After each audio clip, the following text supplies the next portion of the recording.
Hello friends, welcome to my channel. இன்றைக்கி நம்ம வீடியோவில் ஆரோக்கியமான அருமையான ரெசிபி தாங்க பார்க்க போகிறோம். எப்பவும் ஒரே மாதிரியான இட்லி தோசை சாப்பிட்டு போர் அடிச்சிருச்சுன்னா ஒரு முறை இந்த மாதிரி ட்ரை பண்ணி பாருங்கள். ஆரோக்கியமாகவும் இருக்கும், சாப்பிட்றதுக்கு அவ்வளோ சுவையாகவும் இருக்கும். வாங்க எப்படி பண்ணுறதுன்னு பார்க்கலாம். ஒரு அகலமான பாத்திரத்தில் ஒரு டம்ளர் அளவுக்கு இட்லி புழுங்கல் அரிசி எடுத்துருக்குறேங்க. நீங்கள் மெஷர் பண்ணுறதுக்கு இந்த மாதிரி டம்ளரோ இல்லை கப்போ இல்லை மெஷரிங் கப்போ எதை எடுத்தாலும் எல்லா பொருளும் ஒரே கப்பில் அளந்துக்கோங்க. ஒரு டம்ளர் இட்லி புழுங்கல் அரிசிக்கு அரை டம்ளர் அளவுக்கு பச்சரிசி சேர்த்துக்கலாம். அது கூடவே 3/4 டம்ளர் அளவுக்கு கருப்பு உளுந்து சேர்த்துக்கலாங்க. கருப்பு உளுந்து மட்டுமே சேர்க்கணும், அப்போ தான் இது நல்ல சுவையாகவும் இருக்கும். 3/4 டம்ளர்லேருந்து 1 டம்ளர் அளவுக்கு சேர்த்துக்கலாங்க. அது கூட அரை டம்ளர் அளவுக்கு துவரம் பருப்பும் கூடவே 1/4 டம்ளர் அளவுக்கு பாசிப்பருப்பும் சேர்த்துக்கலாம். இது வறுக்காத பாசிப்பருப்பு தாங்க. இதெல்லாம் சேர்த்துட்டு கூடவே காரத்துக்காக 5லேருந்து 6 வரமிளகாய் சேர்த்துக்கலாம். மிளகாய் உங்கள் காரத்துக்கு தகுந்த அளவுக்கு சேர்த்துக்கோங்க. இது கூட தண்ணி விட்டுட்டு 2-3 டைம் நல்லா கழிஞ்சு எடுத்துக்கலாங்க. இப்போ நான் சொல்லிக்கிற மெஷர்மெண்ட் எல்லாம் பார்த்தீங்கன்னா ஒரு 4 பேர்த்துக்கு கரெக்டாக இருக்கும். 2-3 டைம் இந்த மாதிரி நல்லா தண்ணி விட்டு கழிஞ்சு எடுத்ததுக்கப்புறமா இது கூட ஒரு கப் அளவுக்கு தண்ணி விட்டு குறைஞ்சது ஒரு 2லேருந்து 3 மணி நேரம் நல்லா ஊற வச்சு எடுத்துக்கலாங்க. அதிகபட்சம் 3 மணி நேரம் ஊறினாவே போதுமானதாக இருக்கும். ஊறட்டும் பார்க்கலாம். இப்போ ஒரு 3 மணி நேரம் நல்லா ஊறி வந்திருக்கு. உங்களுக்கு பார்த்தாலே தெரியும், உளுந்தெல்லாம் அப்படியே லைட்டாக தோல் நீங்கி வர ஆரம்பிச்சிருச்சு.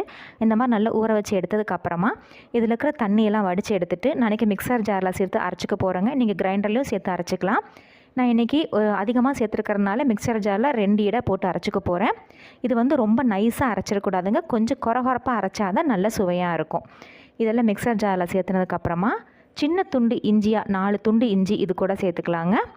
கூடவே ஒரு கொத்து கருவேப்பிலை, ஒரு கைப்பிடி அளவுக்கு அதிகமாகவே சேர்த்துக்காங்க. கருவேப்பிலை எந்த அளவுக்கு சேர்க்குறோமோ அந்த அளவுக்கு நல்லா ஆரோக்கியமாகவும் இருக்கும், சுவையாகவும் இருக்கும். கூட ஒரு டேபிள் ஸ்பூன் அளவுக்கு சீரகம் சேர்த்துட்டு கொஞ்சமாக தண்ணி விட்டு கொரகொரன்னு அரைச்சி எடுத்துக்கலாம். வலுவலுப்பாக அரைச்சிடாதீங்க, லைட்டாக கொரகொரப்பாக அரைங்க, அப்போ தான் நல்லாயிருக்கும் சாப்பிட்றதுக்கு. பாருங்கள், நான் காமிச்சிருக்க மாதிரி இந்த மாதிரி நல்லா கொரகொரன்னு அரைச்சி எடுத்துக்கணும்.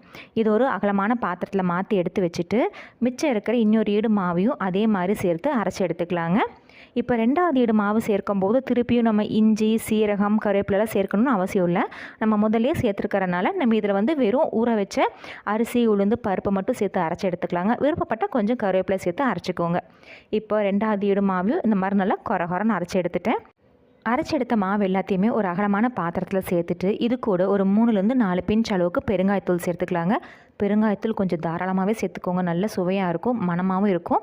கூட இந்த மாவுக்கு தேவையான அளவு உப்பு சேர்த்துட்டு நல்லா கலந்து எடுத்துக்கலாம். கன்சிஸ்டன்சி பார்த்திங்கன்னா ரொம்ப இலக்கமாக இருக்கக்கூடாதுங்க, அதேமாதிரி ரொம்ப கெட்டியாகவும் இருக்கக்கூடாது. நான் காமிக்கிற கன்சிஸ்டன்சிக்கு இந்த மாதிரி அரைச்சி எடுத்துக்கோங்க. அப்போ தான் நமக்கு தோசைக்கல் ஊற்றும் போது மெலிசாக ஊற்றுறக்கும் ஈஸியாக இருக்கும். இல்லை நமக்கு தடுமானா ஆப்பம் ஊத்தப்பம் மாதிரி கொஞ்சம் கெட்டியாக வேணும்னாலும் ஊற்றி எடுத்துக்கலாம். இந்த மாதிரி நல்லா கலந்து எடுத்துக்கலாம். அடுத்ததான் ஸ்டவ்வில் ஒரு தோசைக்கல் வச்சுட்டு கொஞ்சமாக எண்ணெய் விட்டு அதை ஃபுல்லாமே ஒரு கிரீஸ் பண்ணி எடுத்துக்கலாம்.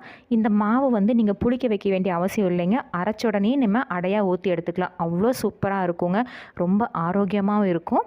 இப்போது எண்ணெயெல்லாம் தேய்ச்சி எடுத்ததுக்கப்புறமா நம்ம கலந்து வச்சுருந்த மாவு எடுத்து அடையாக ஊற்றி எடுத்துக்கலாம். உங்களுக்கு அடை தடுமனாக வேணாலும் ஊற்றி எடுத்துக்கோங்க, இல்லை மெலிசாக வேணும்னாலும் நீங்கள் ஊற்றி எடுத்துக்கலாம். நான் அன்றைக்கி கொஞ்சம் மெலிசாக தான் ஊற்றி எடுக்க போகிறேன். இந்த அடை கூட நீங்கள் தேங்காய் சட்னி கார சட்னியில் வச்சு சாப்பிட்டிங்கன்னா டேஸ்ட் வேறு லெவலில் இருக்குங்க.